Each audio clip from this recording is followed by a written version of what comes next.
بن مالک سے مروی ہے، فرماتے ہیں کہ میں نے رسول اللہ صلی اللہ علیہ وسلم کو فرماتے ہوئے سنا، اللہ تبارک و تعالیٰ نے فرمایا کہ اے میرے بندے، اے آدم کے بیٹے، جب تک تو مجھے پکارتا رہے گا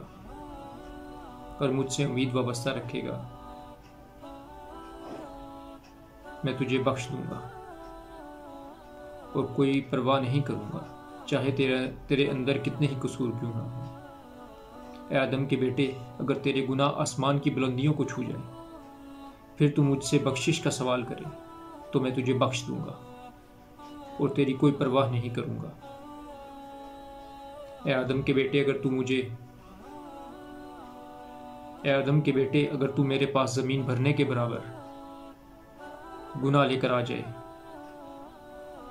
اور تو نے میرے ساتھ شرک نہ کیا ہو، تو میں تیرے پاس زمین بھرنے کے برابر بخشش لے کر آؤں گا۔